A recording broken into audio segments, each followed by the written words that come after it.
السلام علیکم ورحمۃ اللہ وبرکاتہ۔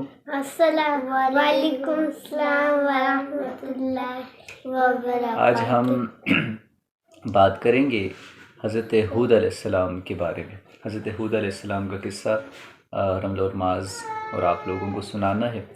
تو حضرت ہود علیہ السلام جو تھے یہ بھی اللہ کے نبی تھے۔ نبی آپ کو میں نے پچھلی ویڈیو میں بتایا تھا نبی کون ہوتا ہے؟ جی بھول گئے؟ نبی وہ ہوتا ہے جو اللہ کی باتیں لوگوں کو بتاتا ہے، ٹھیک ہے نا جی؟ اللہ کی باتیں لوگوں کو بتاتا ہے، اللہ کا پیغام لوگوں تک پہنچاتا ہے، اس کو نبی کہتے ہیں۔ تو حضرت ہود علیہ السلام بھی اللہ کے نبی تھے۔ جس طرح حضرت نوح علیہ السلام اللہ کے نبی تھے نا، اس طرح حضرت ہود علیہ السلام بھی اللہ کے نبی تھے۔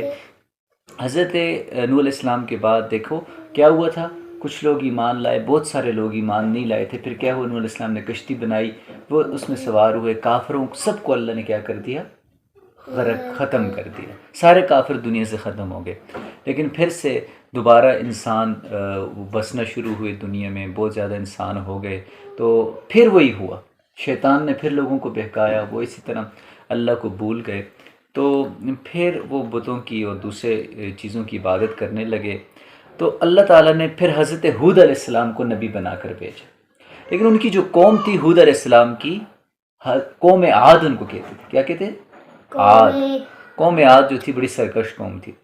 وہ حضرت ہود علیہ السلام کی بات نہیں سنتے تھے۔ وہ چند لوگ ایمان لائے، اور جو غریب سے لوگ تھے، غریب فقیر سے لوگ تھے، امیر جو لوگ تھے، بڑے لوگ تھے، مالدار، وہ ایمان نہیں لائے۔ اور حضرت ہود علیہ السلام ان سے کہتے ایمان لے آؤ، تو وہ کہتے کہ ہم کیوں ایمان لائیں، ہم تو اپنے بتوں کی عبادت کریں گے۔ اور کہتے تھے آپ پر تو ہمارے بتوں نے جادو کر دیا ہے، آپ ایسی بہکی بہکی باتیں کرتے ہیں۔ تو پھر اللہ کے نبی ان کو سمجھاتے، تو اس پر انہوں نے کیا کہا پتہ ہے؟ کہنے لگے اگر آپ کا رب سچا ہے نا تو ہم پر عذاب لے آئے۔ اللہ کو کہنے لگے، اللہ کے نبی کو عذاب لے آئے۔ تو اللہ کے نبی نے پھر ان سے کہا ایسا نہ کریں، اللہ آپ کو عذاب میں مبتلا کر دے گا۔ پھر کیا ہوا، انہوں نے اللہ کے نبی نے ان کو بارہا سمجھایا کہ آپ اللہ سے توبہ مانگے، استغفار کریں، اللہ بارش بھی برسائیں گے، رزق بھی دیں گے، آپ کو بہت ساری چیزیں بھی دیں گے، لیکن وہ نہیں مانے۔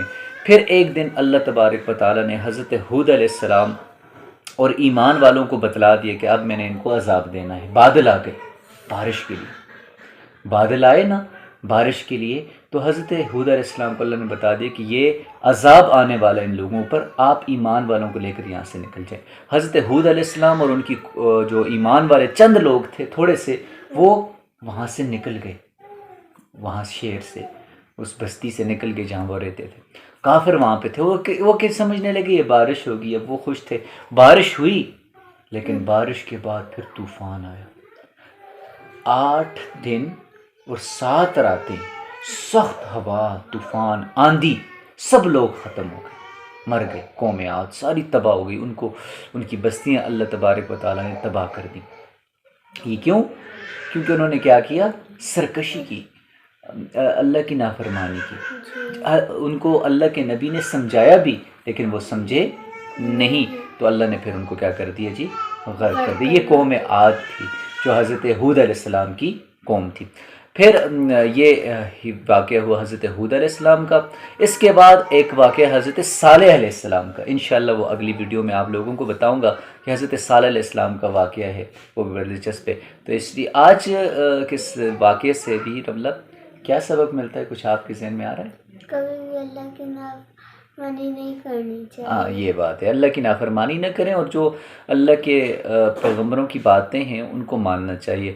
اب جیسے اللہ کے نبی نے ہمیں باتیں بتائی تو ہمیں ان پر بھی عمل کرنا چاہیے، ٹھیک ہے نا جی؟ تو یہ آج کی ویڈیو میں ہمیں یہ سبق ملا حضرت ہود علیہ السلام کے قصے سے۔